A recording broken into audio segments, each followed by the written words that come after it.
Well, once again, happy Canada Day to all my Canadian viewers. This is my little oasis in my off the back of my house where I hang out for the summer. That's Nicky the bird. He hangs out with me here during the summer months. But, it's nice and quiet here. Anyway, kill a lot of time back here and just relax. Anyway. I got Joe to freshen up the heads for me when he rebuilt the short block. Joe's been building these 109 engines for the past 30 years. He also does all the head porting and polishing. He has his own flow bench. If you're going to make horsepower, boys and girls, this is where you're going to get it, right out of your heads. So Joe did a set of these up for me years ago. He knows how to drag horsepower out of these things. So again, I gave Joe the heads. He freshened them all up for me. Now, I've mentioned to you guys before that I use race gas. And when Joe did these heads up for me years ago, these were as smooth as a baby's bum. And you can see these are all pitted. So if you're going to think about using race gas, guys, it's incredibly corrosive. And that's, that's what it does to your heads. And I'm out every weekend, so I'm just letting you guys know, if you're deciding on race gas, this is what it does to cast iron. As you can see, Joe's got these all ported. He did these years ago for me.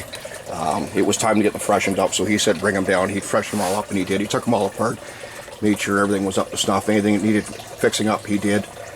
Valve guides or whatever, valve job, whatever. He looked after everything. Again, these are stock castings, 8445s. Larger valves in them. What else here? A lot of the horsepower, guys, is down here inside the pockets. I'm not taking one of these valves out of here. Joe spent 30 years working on these things, and what he's done down inside here in the pockets is trade secrets, and I'm not taking one of these valves out showing you guys, but a lot of the work is done right down here inside these pockets.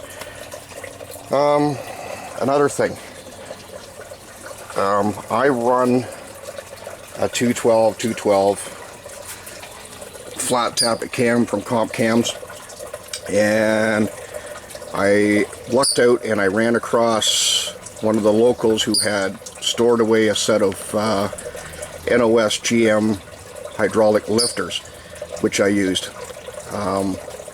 What I recommend you guys, if you're going to use a flat tappet cam, phone up TA Performance and tell me you want a set of Johnson lifters, are the very best ones they have, and use those with a flat tappet cam.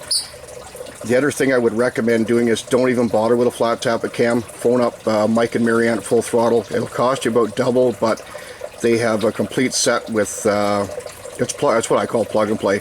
It's the cam, lifters, timing chain, push rods, and everything to go with it, springs. And I think they sell them for under $1,000 for the whole roller cam setup. And you don't have to worry about burning a cam lobe. The other thing I do is I run 130-pound valve springs with this flat tappet cam. Don't go and do that, guys. This engine buzzes at 5,800 RPM all day long. This isn't something I recommend doing. My background is I put myself through schools in auto tech, and I apprentice as an automotive machinist. I've got a little bit of insight as to what to do as far as putting a race engine together instead of just a daily driver. But again, these are 130-pound valve springs. Don't use these, okay? Please don't do what I do. Just, well, Brad says he uses 130. Well, don't do it.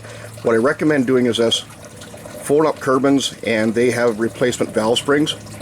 The other thing you can do is go to your favorite speed shop and tell me you want a set of 980 Comp Cams valve springs. The one thing about valve springs, after a couple full throttle blasts, they'll soften up a little bit. And what I recommend doing is going with a set of 981s, which are just a little bit stronger, but after a couple of wide open throttle blasts, they're going to soften up a little bit, and they'll come down to about a stock valve spring pressure. That's what I would do. But it's up to you guys what you do. But for God's sakes, don't do what I'm doing. It's not the right thing to do. This engine just strictly it sees 5,800 all day, and that's all it sees. So don't do what I'm doing. It's stinking hot up here. Tomorrow I'm going to be at the shop, and what I'm going to do is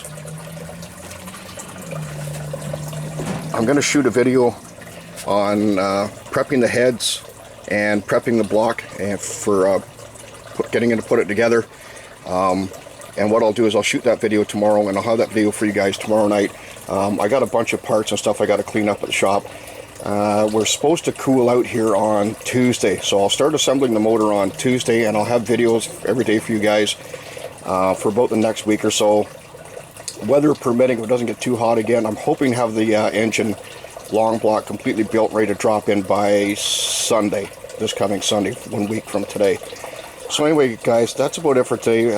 Once again, thanks so much for watching, and keep an eye out for videos every day. Talk to you later. Bye-bye.